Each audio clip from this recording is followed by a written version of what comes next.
Hello everyone, कैसे हो आप सब। एक बार पुनः स्वागत है आप सभी का हमारे अपने YouTube channel Shiv coaching classes पर। उम्मीद करता हूं आप सभी मस्त होंगे, बेहतर होंगे, आप सभी की पढ़ाई विशेष चल रही होगी। तो कल आप लोगों का बायोलॉजी का एग्जाम है 23 फरवरी को। तो सभी लोगों को सबसे पहले तो पेपर के लिए बेस्ट ऑफ लक। आज की ये जो वीडियो है ये शायद आखिरी वीडियो है। इसमें आप लोग देखेंगे कुछ इंपोर्टेंट क्वेश्चन है जिसको आपको रिवीजन के तौर पे आज कवर कर लेना है, ठीक है। तो यहाँ पे 25 और मोस्ट इंपोर्टेंट क्वेश्चन आप लोगों के लिए लेकर के आए हैं, जिनको पेपर से पहले आपको एक बार अच्छे से जरूर पढ़ लेना है। हालांकि इसके पहले भी हमने आपको सारे के सारे ऑब्जेक्टिव क्वेश्चन की वीडियो आपको प्रोवाइड करा दी है, चाहे वो आपके रिक्त स्थान वाले क्वेश्चन हो, चाहे वो सत्य वाले हो, या वो आपके एक वाक्य वाले उत्तर हो। इसके अलावा 3 अंकों वाले, 4 अंकों वाले और 2 अंकों वाले भी इंपोर्टेंट क्वेश्चन की वीडियो हमने आपको प्रोवाइड कराई है।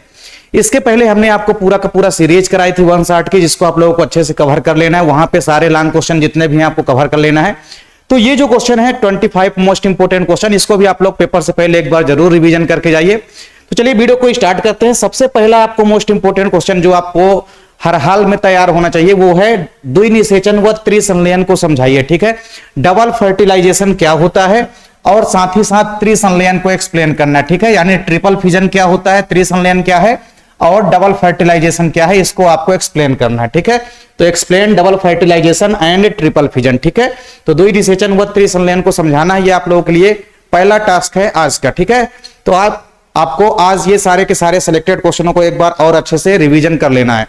दूसरा इंपॉर्टेंट क्वेश्चन है आपके लिए डीएनए अंगुली छापन, यानी कि डीएनए फिंगरप्रिंटिंग क्या होती है, इसकी उपयोगिता आपको बतानी है और इसके मेथड जो होते हैं यानी कि जो विधि होती है ये भी आपको एक्सप्लेन करना है, ठीक है।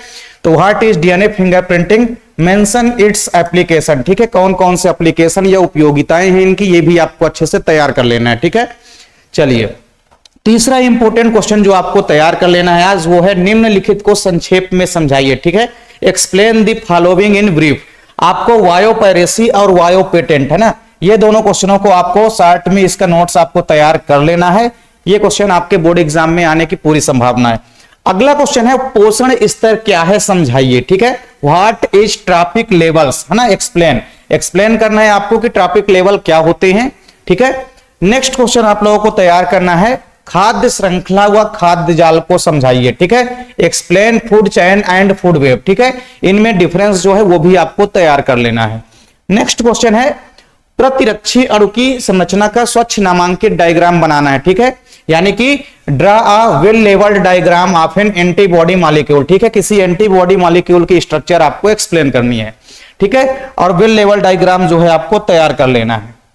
नेक्स्ट क्वेश्चन आपको तैयार करना है, यहां पे 2 मोस्ट इंपोर्टेंट डिफरेंस हैं, ठीक है। 2 इंपोर्टेंट अंतर हैं। पहला आपको सक्रिय प्रतिरक्षा व अक्रिय प्रतिरक्षा में अंतर तैयार कर लेना है। इसके बाद सहज व उपार्जित प्रतिरक्षा में आपको अंतर तैयार कर लेना है, ठीक है। यानी आपको इनेट और एक्वायर्ड इम्यूनिटी में डिफरेंस तैयार कर लेना है और इसके अलावा एक्टिव व पैसिव इम्यूनिटी के मध्य डिफरेंस तैयार कर लेना है, ठीक है। 4 अंकों में भी ये क्वेश्चन पूछे जाते हैं, 2 व 3 अंकों में भी पूछे जाते हैं, इसलिए आपको कम से कम दोनों में 4 अंतर अच्छे से तैयार कर लेना है। अगला क्वेश्चन आपको तैयार करना है अनुकूली विकिरण को समझाइए, ठीक है। एक्सप्लेन एडाप्टिव रेडिएशन, ठीक है। एडाप्टिव रेडिएशन क्या होती है ये आपको एक्सप्लेन करना है।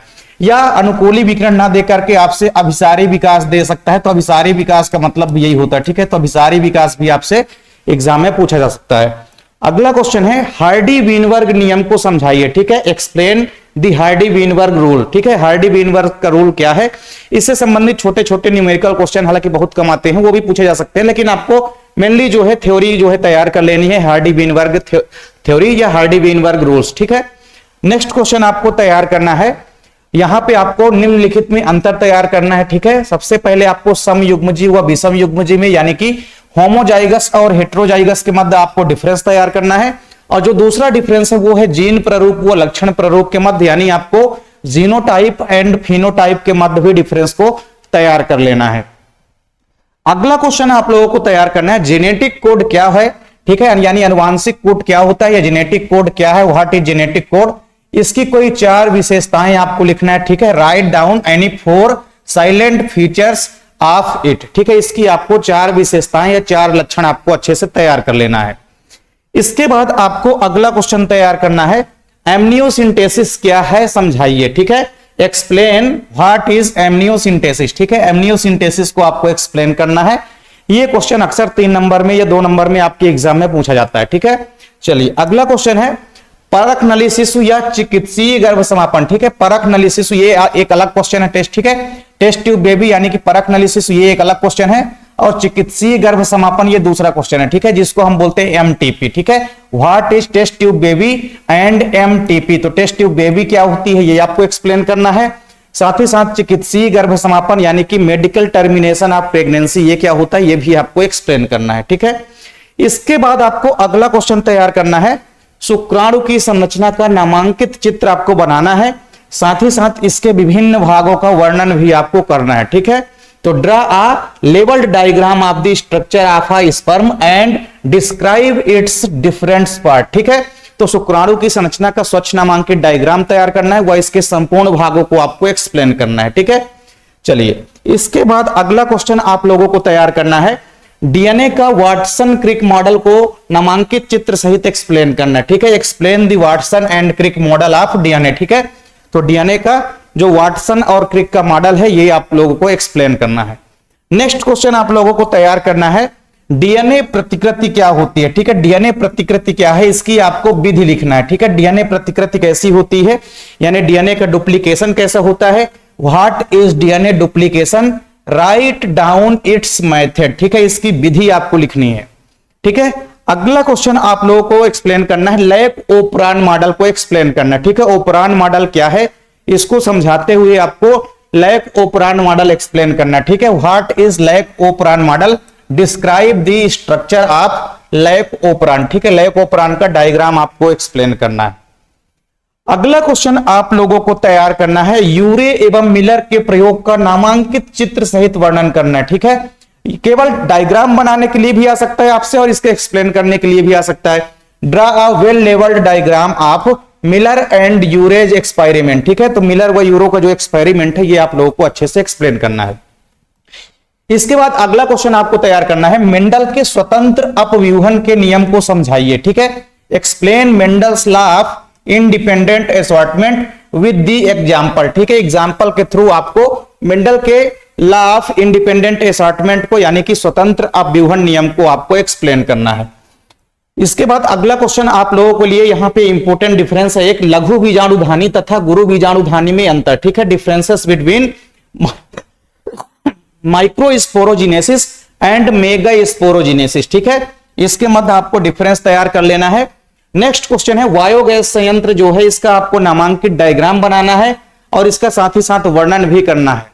तो आपको अच्छे से तैयार कर लेना है, draw a well labelled diagram of biogas reactor and explain, ठीक है। एक्सप्लेन करना है आपको बायोगैस रिएक्टर है क्या और बायोगैस का वेल लेवल्ड डायग्राम आपको तैयार कर लेना है, ठीक है। नेक्स्ट क्वेश्चन आपको तैयार करना है, प्लाज्मोडियम का जीवन चक्र, ठीक है। प्लाज्मोडियम के जीवन चक्र का आपको सचित्र वर्णन करना है, ठीक है। डायग्राम के थ्रू आप अच्छे से एक्सप्लेन करेंगे। Explain life cycle of Plasmodium with diagram, ठीक है। डायग्राम के सहायता से आपको प्लाज्मोडियम का जीवन चक्र यानी कि लाइफ साइकिल जो है एक्सप्लेन करना है। फिर नेक्स्ट क्वेश्चन है, पारिस्थितिक तंत्र में ऊर्जा प्रवाह को समझाना है। किसी भी इकोसिस्टम में ऊर्जा का प्रवाह कैसा होता है यानी ऊर्जा की हानि कैसे होती है ये आपको एक्सप्लेन करना है, ठीक है। तो given account of explain energy flow in ecosystem, ठीक है। किसी भी इकोसिस्टम में एनर्जी का फ्लो कैसे होता है ये आप लोगों को एक्सप्लेन करना है। अगला क्वेश्चन है, स्वस्थानीय संरक्षण, ठीक है। स्वस्थानीय संरक्षण एवं बाह्य स्थानीय संरक्षण क्या है, इसी में आपको डिफरेंस बना करके भी दे सकता है कि स्वस्थानीय संरक्षण व बाह्य स्थानीय संरक्षण में आपको डिफरेंस बताना है, ठीक है। What is in Situ conservation and ex situ conservation, ठीक है। इनमें डिफरेंस भी आपको दे सकता है, ठीक है। अगला क्वेश्चन आप लोगों को तैयार करना है, वन्य प्राणियों के नष्ट होने के कोई 5 कारण लिखना है, ठीक है। What are the major causes of species loss in a geographical regions, ठीक है। तो ये 25 इंपोर्टेंट क्वेश्चन है जिनको आपको पेपर के पहले रिवीजन के तौर पे करके जाना है, ठीक है। तो सभी लोगों को उम्मीद करता हूं कि इसके पहले हमने जितनी भी वीडियो आप लोगों के लिए प्रोवाइड कराई है आप सभी ने देखी होगी। तो वहां पे हमने अधिकतर कोशिश की है कि ज्यादा से ज्यादा क्वेश्चनों को ऐड किया जाए। इसके पहले भी हमने आपको कई सारे इंपॉर्टेंट क्वेश्चन आपको प्रोवाइड कराए हैं। जितने भी लॉन्ग क्वेश्चन हमने पूरे चैप्टर में कवर कराए हैं 4 अंकों के लिए वो सब आपको अच्छे से एक्सप्लेन करना है, ठीक है। भले ही हमने यहाँ पे मोस्ट इंपोर्टेंट क्वेश्चन आप लोगों को लास्ट टाइम में कुछ कवर कराए हैं, लेकिन इसके अलावा भी आपको पूरे चैप्टर से जो भी लॉन्ग क्वेश्चन है उसको आपको अच्छे से एक्सप्लेन करके जाना है पेपर में, ठीक है। क्योंकि पेपर में इस बार हो सकता है कि कुछ ऐसे भी क्वेश्चन आए जो कि पिछले वर्षों तक नहीं पूछे जाते थे, लेकिन नॉर्मली आप देखेंगे पेपर जो है ठीक ठाक ही आएगा। तो बिल्कुल आप लोग अगर अच्छे से तैयारी करें हैं तो डेफिनेट रूप से आप लोगों का पेपर अच्छे से जाएगा। और स्टार्टिंग से जो बच्चे हमसे जुड़े रहे होंगे तो डेफिनेट रूप से आप देखेंगे उनका बोर्ड एग्जाम का पेपर जो है अच्छे से जाएगा। तो आप सभी को कल के पेपर के लिए बेस्ट ऑफ लक। मिलते हैं आप लोगों से नेक्स्ट वीडियो में, तब तक के लिए जय हिंद, वंदे मातरम।